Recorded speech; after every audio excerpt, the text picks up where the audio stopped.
Yo, what is up, everybody? Welcome back to another week of the GZ Chop Shop podcast. And this week is going to be a very interesting one. Because we are going to talk about our actually, it's not even belief predictions. The list is kind of already starting to formulate for games for game of the year. There's a lot of opinions. There's no official nominations out yet. It's not quite Okay, so yet. it's just the gathering of opinions. Yeah, we'll see that in November. Every year the date's a little different. Like for cutoffs for when games can be eligible and all that, and then when they officially put the list out.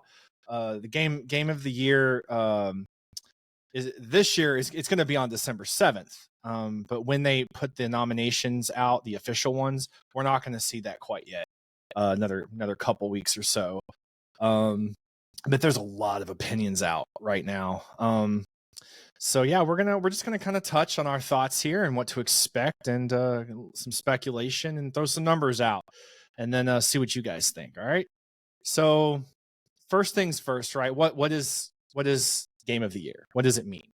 So game of the year typically is an award, right? That, if you're not aware, it goes out to a game that stands out above all others. It's the most immersive, it's challenging, inspiring form of entertainment. Some people, some forms of media, when they're going over the potential titles up for this award, might use the word innovative. I think that's a bit of a stretch sometimes when I hear that word, only because it's a little more challenging these days for a game to be specifically innovative, right? But all around, it has to be a game that stands out.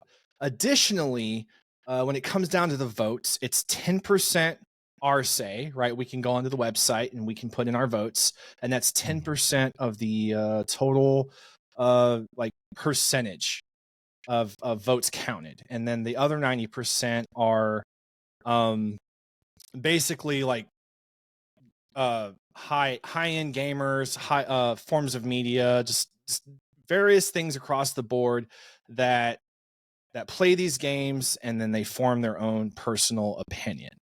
The quote-unquote experts in the field. Experts in the field, right? So last year was a big deal. There was a lot of arguing and stuff. And last year, the two games that were head-to-head here was Ragnarok, God of War, and Elden Ring. And both of them won quite a few awards. They both did very well. I think Ragnarok was the one that won. I forget the actor, but a voice actor won best voice actor. But Elden Ring ultimately took it. And there was 31 categories total. Now, I haven't seen anything official yet. Maybe you guys have. I haven't. Because every year they've been almost every year they've been kind of adding a new category. I'm just assuming this year it's going to be 31 again, not counting People's Choice. People's Choice is a category. Well, it's not an official category. It's like a separate. It's like its own thing. Honorary, yeah, but it's not considered like one of the 31. But it is on there. But a lot of games have come out this year, and I think what can be challenging, right, is when they're going to choose these games. A lot of games have come out the entire year, more than some of us can keep up with. And if you're playing some of your maybe more favorite games that you've enjoyed the most towards the end of the year, or just a game that you've really liked and it's closer to the end of the year, closer to the gaming awards, but there's other games that are just as good that came out early in the year, you might forget about them, right? Which is I think that's kind of one of many reasons why our vote doesn't get a bigger count, right? Because we all have our opinions on this, but I think we can all agree that if it came down to our say being the votes that counted, like period, you would see severe biases. You would see people trying to drag games down. See all kinds of just kind of BS. Console wars. Yeah, it'd be ridiculous. So it's best to just leave it up to quote unquote experts of the field to come up with their personal and let us have like a small percentage. But I'm gonna name a few games here that people are talking about, and throw some other games out. And Tachi, if you remember some, throw some out. But this year, of course, we've had Starfield, right? That was a big one. We before Starfield, Microsoft dropped another one, Redfall, which I don't know how that made it on some people's personal opinion list. But really? that one, it really did, dude. It really did. Most of the lists I've seen, Redfall was definitely not on there. But I have seen a few lists where Redfall was on there, and again, that comes back to like that gamer bias. Yeah. Ultimately, right? I mean, I guess at the end of the day, we all have our own personal shitty game. Maybe we like. I guess that's what that is. Legend of Zelda: Tears of Kingdom, obviously. We have Wild Hearts, Final Fantasy, Armored Core, Fires of Rubicon. No, that's a big one for you, man. Lies of P, Sea of Stars, Star Wars Jedi Survivor. When I saw that on the list of games for this year, obviously I remember Survivor. Like, I remember the game. It was a great game when it came out, but for some reason in my head, I was thinking last year. I don't know why. But anyways, Diablo 4, I don't know if I said that one yet. Hogwarts Legacy, guys, don't sleep on that because that was a very popular one. That was a big one.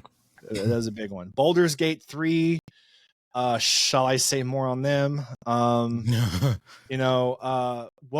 Fallen Dynasty. I don't know if that one came out yet or not. I don't think it. Oh yeah, no, Wolong Fallen Dynasty is out in February. Came out in February. The day before, etc. I don't know if there's any particular ones, Itachi, that you remember. I can speak on the ones that I've actually played. Zelda Tears of the Kingdom, I definitely see making it all the way to the final cut because there was just so much creativity and depth to that game, which also I want to say people always butt heads on sequels and stuff, but I'm a firm believer if it isn't broke, don't fix it. If you got a formula that works, use it, And Tears of the Kingdom just expanded on our already successful formula. They didn't see a reason to reinvent the wheel, and it wound up being better. Now it's 10 out of 10 across the board, by the way. Yeah, it's a solid action RPG, and we've seen people do some creative things in that game, like recreating a Batmobile in the game. And Nintendo doesn't have mods. There's no PC porting any of that. That's all tools available in the game that people are building that stuff with to make their game experience just that more in depth. And it's a phenomenal game. I'm really surprised to hear Armored Core on the list. Do I think it will make the final cut? No. Because it's just not a genre I think the industry sees as I want to say, beacon for other games. Because when you look at game of the year and games that make it, there's a certain genre that they usually gravitate towards. And there's usually always an RPG element to most of those games, at least for the last few years. The year before Elden Ring won, it was Sekiro. A Souls like, action RPG of sorts. And then Elden Ring wins. It's an RPG. So they're looking for very intense story driven games. And Armored Core Fires Rubicon, if you guys been listening to the show, I love Armored Core 6. It's a phenomenal game. I think it's a really good, if you listen to the story, which is the thing, you have to listen to the story. Most of the gameplay mechanics is you in mech combat while the story is taking place around you in form of dialogue. That's the story. The dialogue is the story. A lot of people don't have the attention span or willing to do the reading and listening to put the story together themselves, which was what the issue was with Elden Ring. A lot of people were saying there was no story because you had to go piece it together. You had to do the legwork to figure out the story outside of the cinematics. But that's the thing. Elden Ring had cinematics to guide the story along, to give you enough to go off of, while the whole bigger picture you had to put together.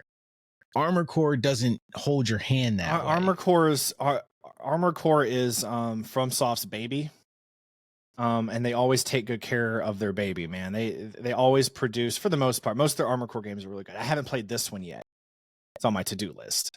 Yeah, such a good game. But Hogwarts Legacy, overwhelmingly positive for the year across consoles and PC. Strong start to the year. If I had to choose like which three I think are going to go head to head, my personal opinion is going to be Tears of the Kingdom, Hogwarts Legacy, and Baldur's Gate 3. I 100% agree with that list. Those are my three right there. Yeah, I didn't play Hogwarts Legacy, so I can't speak on Hogwarts Legacy, but the reviews pretty much spoke for themselves. The gamer comments on videos speak for themselves. It's been overwhelmingly positive. We know that Harry Potter in general has a huge following. So the developers, they had to do this game justice, and they did, apparently. It's like, I guess it's every Harry Potter's fan's dream. And this game has delivered. It's been phenomenal. And a sign that a game is really, really good is it not going on sale within the first 6 months of release. I still think that game hasn't had a huge sale yet. That's usually a sign of a good game, when it's not on sale when it's in its like first year. Yeah, and you know, Hogwarts Legacy came out in February. So it was an early start to the year. And you know, all I can see, like me, I'm mainly a PC gamer, and then I have a PS5 and a Switch. You know, at least on Steam, Hogwarts is 150,000 very positive reviews. People are very happy with it. A lot of content creators really loved it. So it was very impactful. It was a very fun game, and it was definitely an entirely brand new Hogwarts experience for people. Baldur's Gate 3 was exclusively PC up until what, maybe a month ago. I think in September. Was it September that they released on console? PS5. On Steam right now, 332,476 overwhelmingly positive reviews. That is insane. Not only that, but guys, it broke the record. If you guys didn't already know this, it broke the record as the highest rating PC game of all time. Not game of all time, just PC game of all time. But that in of itself is a major feat. And I know a lot of people, you know, lean more towards Microsoft and their games and stuff. Me personally, I'm a huge Halo fan, regardless of the last couple of Halos that have come out. However, guys, I got to be honest here. Starfield, is it a cool game? Yes. Is it doing anything different that No Man's Sky or Star Citizen? Star Citizen did? Not really. Maybe you could argue that there's more of a story there. Maybe it's a little more in depth. But it's really just another space game by Bethesda. If you like Bethesda games, you'll like Starfield. But ultimately, across the board, they're rating about a 7 to 8. I'll pull it up here on Steam. You know, and obviously it's on console as well, but on Steam it's mostly positive. Recent reviews are mixed. 68,000 mostly positive reviews, and those aren't bad numbers. But ultimately, when you look at all of the stuff across the board, whether it's just PC or PC and console, and then the IGN PC Gamer, all that stuff, you look at all these reviews and what people are saying. I'm sorry, but Starfield just does not come close to all of these other games, or at least a handful of these other games anyways, this year. So I really think Baldur's Gate 3 is probably going to take it this year. I'd be surprised if it gets beat out, it's probably going to be Zelda. And the thing, though, one thing that I'm wondering, because as much as you and I agree that Baldur's Gate probably could win, I'm wondering if there's going to be some issues with their nomination because of the world they're attached to. They are attached to D&D. So a lot of people could argue, well, they have D&D to pull from. So would they even be allowed to be nominated? Because, you know, the whole realm of D&D has existed long before, and, you know, Larian Studios pretty much builds their games from the D&D world. Divinity, Baldur's Gate 1 and 2. I see where you're coming from, but a big counter argument to that would be D&D is when you're playing D&D, all right? The stories that you see in games are not stories that come from D&D. D&D gives you the characters, they give you the abilities you can choose from, but ultimately the stories you create, the characters you make, everything that you bring to life is original, based off just the characters and designs that they give you but everything else is from imagination. So it'd be a little hard to argue that. Ultimately, it's still a game, and it still made an impression. Yeah. And like I said, I would like to see Baldur's Gate win Game of the Year. I do think it'll get nominated. That's just my only concern as the time comes closer, is will it be being part of D&D work against it? Unfortunately, but I agree with you. I don't think it will. But I'm sure that's a discussion, especially when you have games that have created a completely they are their own world, like Zelda, you know, Starfield, and Harry Potter, Hogwarts Legacy. So, which I guess you could probably make the same argument with Hogwarts Legacy because they're pulling from the Harry Potter universe. So yeah, Baldur's Gate probably will be fine. It'll probably be safe and be able to be nominated. Which, me personally, I want to see that as the winner, because they thought of almost everything in that game. Well, you know, it just seems like it's been an issue over the past several years. We get games that aren't quite completed, or they're buggy as hell. And then if you want to continue the story, you have to continue to buy DLCs, or you want to wait several weeks after a game is released for patches to fix the game because it almost feels unplayable sometimes. They gave us a game that was finished, that was completed. Yes, there have been patches, but they weren't patches for anything major. They were typical little things, bug fixes. Yeah, they didn't have to they didn't have to do what Diablo did and majorly overhaul their game because they were claiming that, you know, the balance was completely one-sided. Depending on your point of view of that whole situation, people are getting very tired of, if they want to play a game and enjoy it, well, they can't really do that unless they have the battle pass, or the super battle pass, or the super mega awesome battle pass, whatever dumb shit they make up now. Like, people are getting tired of it. And Baldur's Gate, Larian proved that, hey, you can make a game, it can be complete, you can spend $60-$70 on it, and it can feel like you actually you spent your money and it was worth it. Not made your money's worth. You spent your money, it was worth it, and your time was worth it. What I disagree with, and I know I'll probably receive some flack for this one.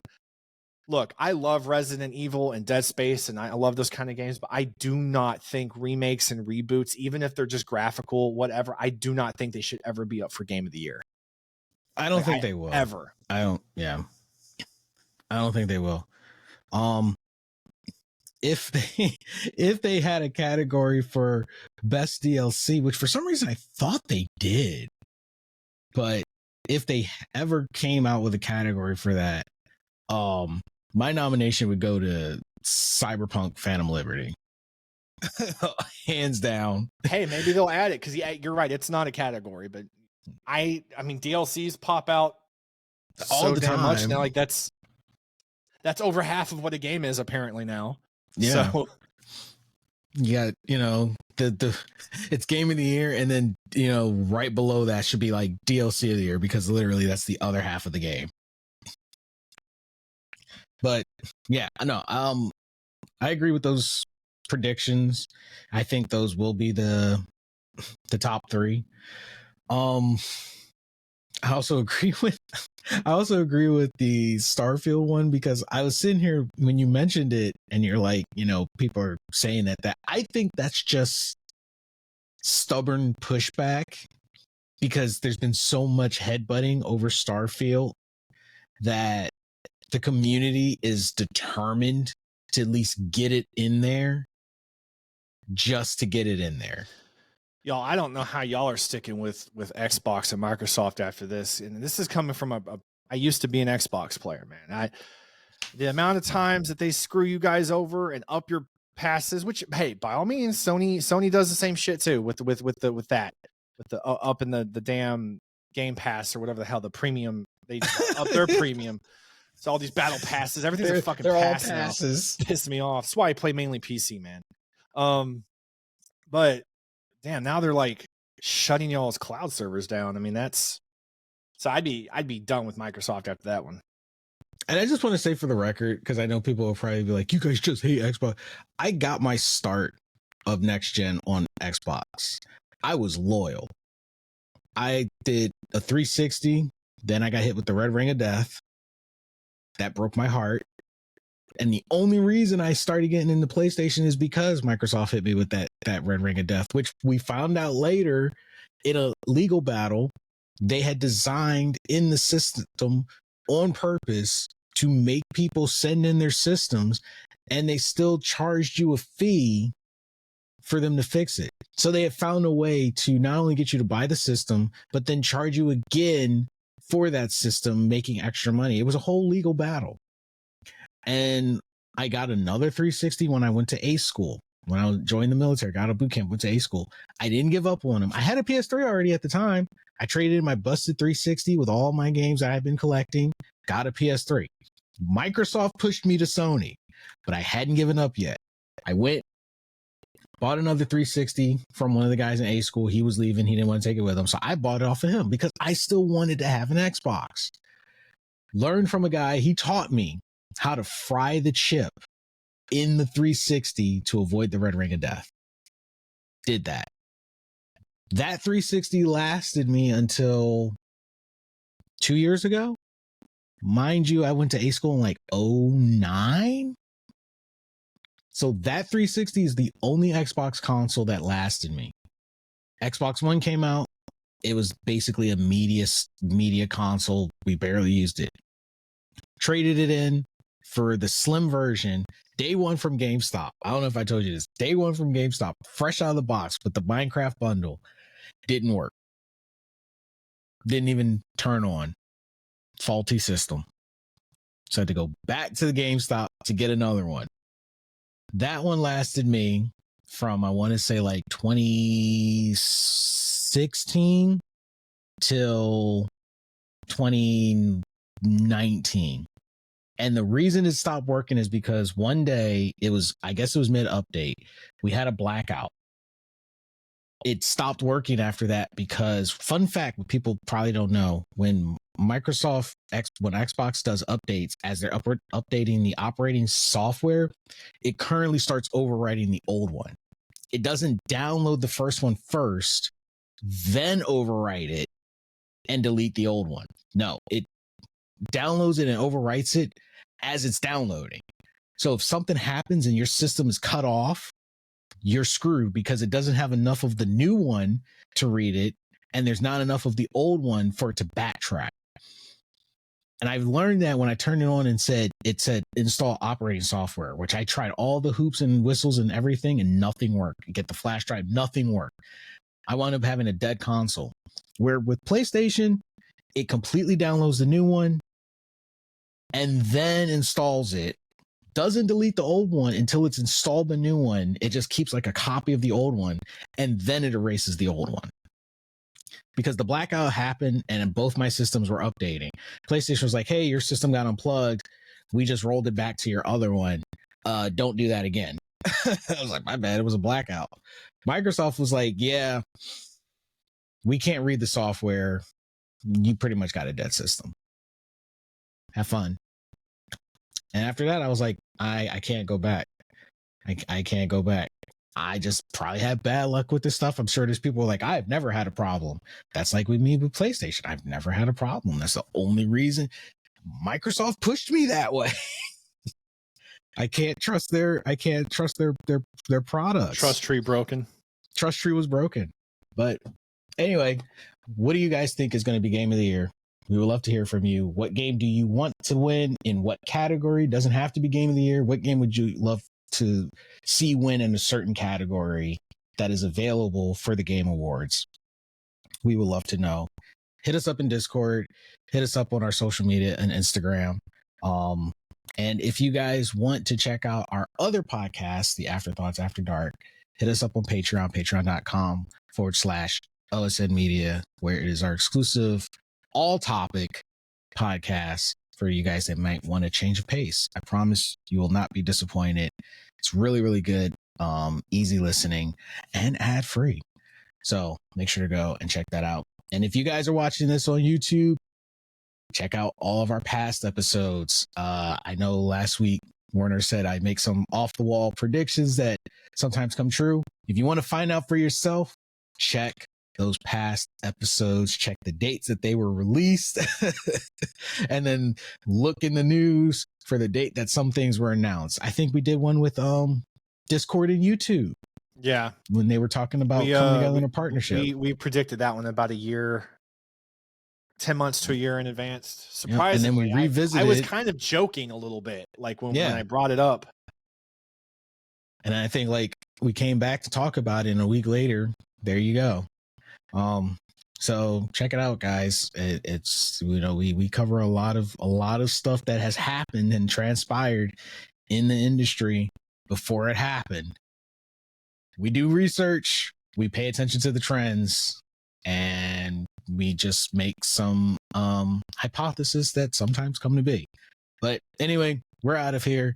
You guys have been amazing. Take care of yourself and each other, and we will catch all you wonderful people on the next podcast. Later.